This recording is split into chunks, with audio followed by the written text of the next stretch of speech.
اللہ کے محبوب صلی اللہ علیہ وآلہ وسلم نے ارشاد فرمایا، قیامت والے دن میرے سب سے زیادہ نزدیک وہ ہوگا جس نے دنیا میں مجھ پہ سب سے زیادہ درود پڑھے ہوئے۔ صلو علی الحبیب صلی اللہ تعالی علی محمد صلی اللہ تعالی علیہ وآلہ وسلم۔ اللہ تعالیٰ آپ کو اور مجھے کثرت سے درود پاک پڑھنے کی توفیق عطا فرمائے۔ علماء فرماتے ہیں جو بندہ روزانہ کم از کم 313 مرتبہ درود پاک پڑھتا ہے، اللہ تبارک و تعالیٰ اسے کثرت سے درود پاک پڑھنے والوں میں شمار فرمائے گا۔ اور کثرت سے درود پاک پڑھنے کی بڑی فضیلتیں بیان ہوئی ہیں، لہذا کوشش کرنی چاہیے کہ کچھ وقت اپنے آقا و مولا احمد مجتبی جناب محمد مصطفیٰ صلی اللہ علیہ وآلہ وسلم کی ذات مبارکہ کے لیے مختص کیا جائے، اور اس میں حضور نبی کریم صلی اللہ علیہ وآلہ وسلم کی ذات پاک پر بس درود و سلام کے گجرے نچھاور کیے جائیں۔ یہ لازم نہیں کہ کوئی گھنٹہ 2 گھنٹے نکالے جائیں، آپ 10 منٹ بھی 5 منٹ بھی روزانہ کے مختص فرمائیں، اور نبی پاک صلی اللہ علیہ وآلہ وسلم کی ذات پاک پر درود پاک کو اپنا وظیفہ بنائیں، تو انشاءاللہ الکریم اس کی برکات دنیا میں بھی نصیب ہوں گی اور قبر و آخرت میں بھی اس کی برکات سے مالا مال ہوں گے۔ صلو علی الحبیب صلی اللہ تعالی علی محمد وعلی آلہ وصحبہ وبارک وسلم۔ اس سال ثواب کی محفل بھی ہے اور ربیع الاول کا پیارا مہینہ بھی ہے۔ اس سال ثواب کا مطلب ہی یہ ہوتا ہے ثواب پہنچانا، تو حضور کے ذکر سے بڑھ کے کون سی عبادت ہو سکتی ہے کہ جس کا ثواب اللہ رب العالمین جل وعلا بے شمار عطا فرماتا ہے۔ آقا کریم صلی اللہ علیہ وآلہ وسلم کی بڑی شانیں ہیں اور بڑا مقام ہے۔ اعلیٰ حضرت امام اہل سنت مولانا امام احمد رضا خان فاضل بریلی رحمت اللہ تعالی علیہ فرماتے ہیں، تیرے تو وصف عیب تناہی سے ہیں بری، عیب تناہی۔ کسی چیز کی آپ صفات بیان فرمائیں نا تو صفتیں بیان کرتے کرتے کرتے کرتے کسی جگہ پر جا کے بندہ رک جاتا ہے اور کہتا ہے کہ بس یہیں تک ہے، اس سے آگے کچھ نہیں۔ کہیں نہ کہیں جا کے بریک لگ جاتی ہے، بھلے اس کی آپ 1000 صفات بیان کر لیں، 2000 صفات بیان کر لیں، کسی نہ کسی جگہ پر جا کر بندہ کہتا ہے بس یار یہی کچھ ہے اس میں۔ اعلیٰ حضرت امام اہل سنت فاضل بریلی حضرت امام احمد رضا خان رضی اللہ تعالیٰ عنہ فرماتے ہیں کہ یہ بھی ایک عیب ہے کہ اس کی صفتیں کہیں جا کر رک گئی ہیں، تو فرمایا میرے مصطفیٰ صلی اللہ علیہ وآلہ وسلم کی ذات مبارکہ اس عیب سے بھی پاک ہے۔ حضور کی ذات مبارکہ کے اندر عیب تناہی بھی نہیں پایا جاتا، لا متناہی صفات ہیں، ایسی صفات ہیں جن کی حد نہیں ہے، ایسی صفات بس بعد از خدا بزرگ توئی قصہ مختصر۔ علماء نے فرمایا کہ اللہ کے محبوب صلی اللہ علیہ وآلہ وسلم کی یہ جو شانیں ہیں نا، جو لامتناہی ہیں، یہ مخلوق کے اعتبار سے لامتناہی ہی ہیں۔ مخلوق حضور کو سمجھ ہی نہیں سکتی، بس ایمان لائے گی کہ نبی پاک علیہ السلام اللہ کے رسول ہیں، بس اتنا ایمان لے آئے، ورنہ حضور کی ذات کو تو وہ ہستی نہیں سمجھ سکی جس نے اپنے دن رات مصطفیٰ کی صحبت میں گزارے ہیں۔ حضور نے فرما دیا تھا یا ابا بکر لم یعرفنی حقیقت غیر ربی، اے ابو بکر میری حقیقت کو میرے رب کے سوا کوئی جان ہی نہیں سکتا، کوئی بھی نہیں جان سکتا۔ نبی بھی آئے ہیں نا، حالانکہ نبی کائنات میں سب سے بلند طبقہ ہے، تو انبیاء بھی مصطفیٰ کی حقیقت کو نہیں جانتے۔ حضور نے یہ نہیں فرمایا کہ اے ابو بکر میری حقیقت کو تو نہیں جانتا، ایسا نہیں حضور نے فرمایا۔ کتنی فصاحت و بلاغت ہے۔ آقا کریم صلی اللہ علیہ وآلہ وسلم نے ارشاد فرمایا نا کہ اوتیت جوامع الکلم، اللہ نے مجھے جوامع الکلم عطا فرمائے۔ تھوڑا بولتے ہیں حضور اور اس کو اگر پھیلایا جائے تو کتابوں کی کتابیں بھری جا سکتی ہیں ایک ایک جملے سے. فصاحت و بلاغت کے بادشاہ بلکہ شہنشاہ ہے مصطفیٰ کی ذات مبارکہ. تو آقا کریم صلی اللہ علیہ وآلہ وسلم نے یہ نہیں فرمایا ابو بکر تو میری حقیقت کو نہیں جانتا، فرمایا میری حقیقت کو میرے رب کے علاوہ کوئی جانتا ہی نہیں ہے، پہچانتا ہی نہیں، کسی کو پتہ ہی نہیں ہے کہ میں کیا ہوں، بس اللہ کو پتا ہے کہ میں کیا ہوں، صرف اللہ جانتا ہے. تو جب اللہ ہی جانتا ہے تو پھر دوسرے کو ضرورت کیا ہے حضور کے بارے میں ترازو لے کر آ جائے اور حضور کو تولنا شروع کر دے. معاذ اللہ، یہ اس کی عقل کا قصور ہے کہ وہ ایسا کیوں کر رہا ہے. تو اعلیٰ حضرت فرماتے ہیں تیرے تو وصف عیب تناہی سے ہیں بری، حیران ہوں میرے شاہ میں کیا کیا کہوں تجھے. اور آخر پہ جا کے بات ہی ختم کر دیتے ہیں، فرماتے ہیں آخر رضا نے ختم سخن اس پہ کر دیا کہ خالق کا بندہ خلق کا آقا کہوں تجھے. تو اللہ کے محبوب صلی اللہ علیہ وآلہ وسلم کی بے شمار شانیں ہیں، لیکن میں جو آیت کریمہ آپ کے سامنے بیان کرنا چاہتا ہوں اس میں دو تین چیزوں پر آپ کے سامنے کلام کرنا ہے. خالق کائنات جل وعلا نے فرمایا ما کان محمد ابا احد من رجالکم. عربی میں جو چھوٹا بچہ ہوتا ہے نا نابالغ اس کو صبیٌ کہتے ہیں یا غلام کہتے ہیں، اور جو بالغ ہو جاتا ہے اس کو راجل کہتے ہیں، مرد. آقا کریم صلی اللہ علیہ وآلہ وسلم کی بارگاہ میں جب سیدہ خدیجہ رضی اللہ تعالیٰ عنہ سے نکاح ہوا، ملکہ عرب بھی آپ کو کہا جاتا ہے سیدہ خدیجہ رضی اللہ تعالیٰ عنہ، اور طاہرہ لقب تو آپ کا اس وقت بھی تھا جب زمانہ جاہلیت تھا.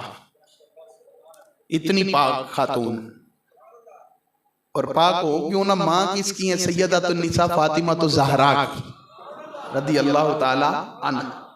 حضرت خدیجہ الکبریٰ رضی اللہ تعالیٰ عنہ آپ کے ساتھ آقا کریم صلی اللہ علیہ وآلہ وسلم کا نکاح ہوا.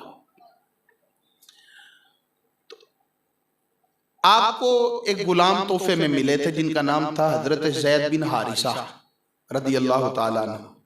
یہ وہی زید بن حارثہ ہے جب نبی پاک صلی اللہ علیہ وآلہ وسلم طائف کے شہر میں نیکی کی دعوت دینے گئے تھے نا، تو وہاں کے 3 بڑے سرداروں کو نیکی کی دعوت دی تھی. یہ طریقہ تبلیغ حضور نے سمجھایا ہے کہ کہیں پہ جائیں تو وہاں کے سرداروں کو سب سے پہلے پکڑیں، ان کو نیکی کی دعوت دیں، وہ آپ کے ہاتھ میں آ جائیں گے تو باقی پورا گاؤں اپنے ہاتھ میں آ جائے گا. طریقہ کار یہ ہے کہ وہاں کے جو معزز لوگ ہیں جن کو لوگ معتبر سمجھتے ہیں پہلے ان کو درست کیا جائے. ہم چھوٹے چھوٹے لوگوں کو تو نیکی کی دعوت دیتے رہتے، بڑے کے پاس جاتے ہی نہیں، حالانکہ اس کے ساتھ 1000 بندہ اٹیچ ہوتا ہے، وہ ٹھیک ہو گیا تو ان میں سے تو 500 تو ہدایت پہ آئے گا، بہت سارے لوگ اس کے ٹھیک ہونے پر ہی ٹھیک ہو جائیں گے. تو حضور نے 3 بڑے سرداروں کو نیکی کی دعوت دی.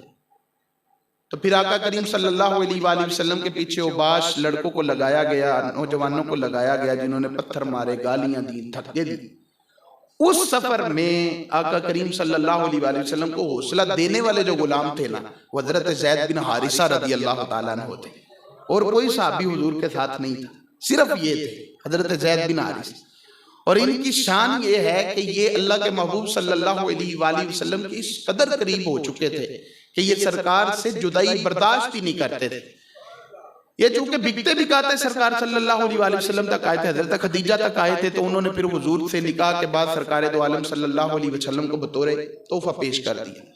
تو حضور کا اخلاق کریمانہ دیکھ کے حضرت زید بن حارثہ رضی اللہ تعالیٰ عنہ حضور کے عاشق ہو گئے. آپ کے چچا اور آپ کے والد صاحب آپ کو ڈھونڈتے ڈھونڈتے بہت دیر گزر گئی، ملتے ہی نہیں تھے، پتہ ہی نہیں چلتا تھا زید کدھر چلے گئے. ایک دفعہ ایسا ہوا کہ اس علاقے سے کچھ لوگ طواف کرنے کے لیے کعبے میں پہنچے اور وہاں پہ حضرت زید کو دیکھا، خوش ہوئے، کہا جا کے بتائیں گے. چچا اور باپ رو رو کے بیچارے پریشان ہو رہے ہیں اور زید ادھر ہے، بکتے بکاتے یہاں تک پہنچے تھے. بہرحال جا کے بتایا. حضرت زید رضی اللہ تعالیٰ عنہ کے والد اور چچا وہاں سے آئے، مکے میں پہنچے، پتہ کیا کہ کہاں پہ ہیں. پتہ چلا کہ وہ تو حضرت محمد صلی اللہ علیہ وآلہ وسلم کی ذات پاک کے پاس ہیں. تو حضور کے پاس وہ آ گئے، آ کے کہا کہ ہم زید سے ملنا چاہتے ہیں. حضور نے فرمایا آپ کا رشتہ کیا ہے زید کے ساتھ؟ کہا جی میں چچا اور یہ باپ ہیں۔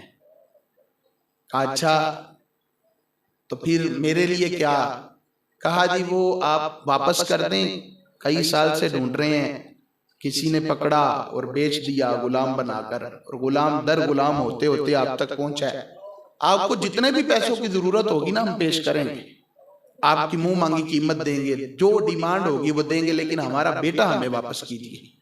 حضور کریم ہے نا، چاہتے تو دولت اکٹھی کر لیتے، حضور فرماتے کہ بے رکھو پیسے یہاں پر، اور پیسہ آ جاتا ہے تو چلو اپنے غلاموں میں تقسیم کر دیں گے۔ لیکن حضور بڑے کریم ہیں، بڑے ہی کریم ہیں، بات کی نزاکت کو حضور سمجھ جاتے ہیں۔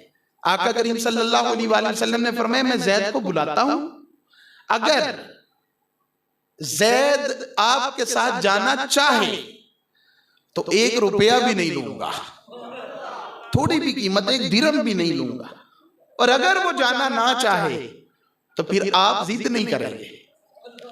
تو انہوں نے کہا کہ بات تو آپ نے کریموں والی کر دی ہے، بات تو آپ نے کرم والی فرمائی ہے کہ آپ بغیر پیسوں کی ہمیں لوٹا دیں گے ہمارا بیٹا۔ بہرحال حضرت زید کو بلایا گیا۔ حضرت زید رضی اللہ تعالیٰ عنہ جب سامنے آئے نا، حضور نے فرمایا زید ان دونوں کو جانتے؟ عرض کی حضور ایک میرے والد صاحب ہیں، ایک چچا جان ہیں۔ تو زید یہ پوچھو کہ کیا کہتے ہیں؟ ملے؟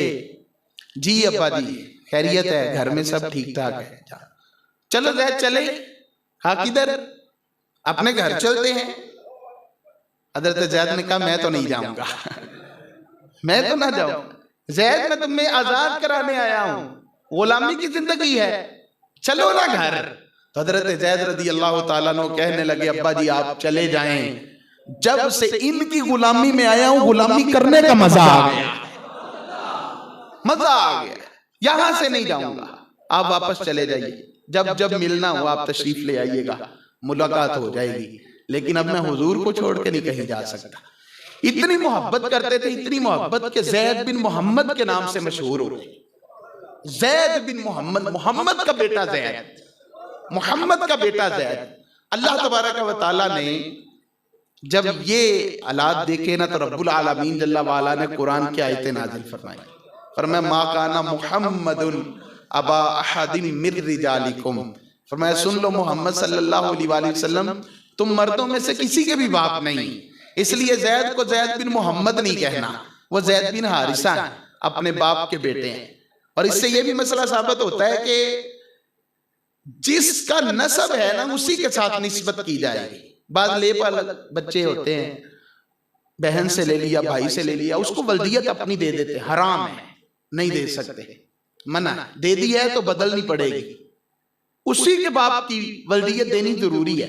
نہیں جی بچپن میں لیا تھا ہم نے کہا احساس کمتری نہ ہو، نہیں، احساس کمتری ہو یا نہ ہو، بہرحال اس کی ولدیت اسی کے باپ کے نام سے ہی چلے گی، جس نے پالا اس کے نام سے نہیں چلے گی، نہ وہ باپ ہے اس کا، باپ وہی ہے جو ہے۔ بعد دفعہ عورت کو طلاق ہو جاتی ہے، بچہ ابھی گود میں تھا، نئی جگہ پہ شادی کر لی تو اب اس کی ولدیت نئے باپ کی دی جا رہی ہے، ایسا نہیں، بھلے طلاق ہو گئی ہے لیکن باپ اس کا وہی ہے، نام وہی چلے گا۔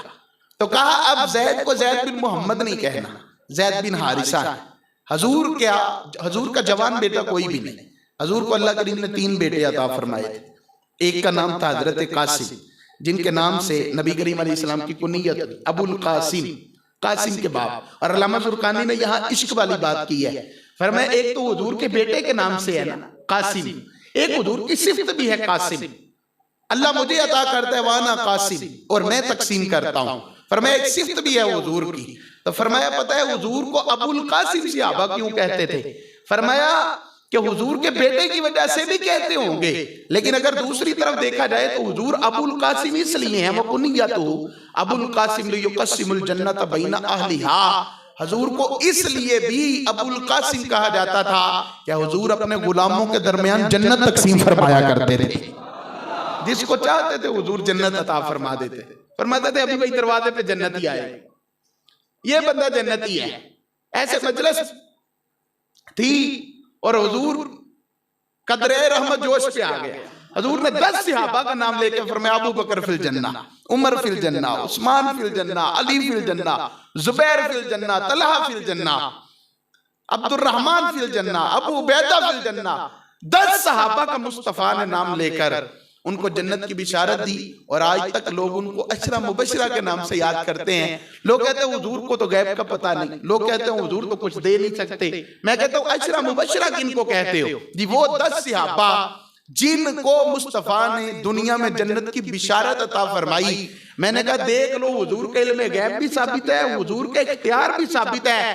حضور کو ان 10 کے بارے میں پتا تھا کہ رب ان کو ایمان کی زندگی عطا فرمائے گا اور ایمان کی موت بھی عطا فرمائے گا، اور یہ بھی حضور کو اختیار تھا کہ حضور نے دنیا میں رہتے ہوئے ان کو جنت کا مالک بھی بنا دیا ہے۔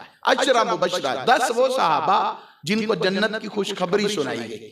تو فرمایا ما کان محمد ابا احد من رجالکم، حضور صلی اللہ علیہ وسلم کے مردوں میں سے کسی کے باپ نہیں۔ 3 بیٹے حضور کو عطا ہوئے، حضرت قاسم، حضرت ابراہیم اور حضرت عبداللہ۔ انہی عبداللہ کو طاہر بھی کہا جاتا تھا، طیب بھی کہا جاتا ہے۔ تو یہ 3 بیٹے بچپن میں اللہ تبارک و تعالیٰ نے ان کو وفات عطا فرمائی۔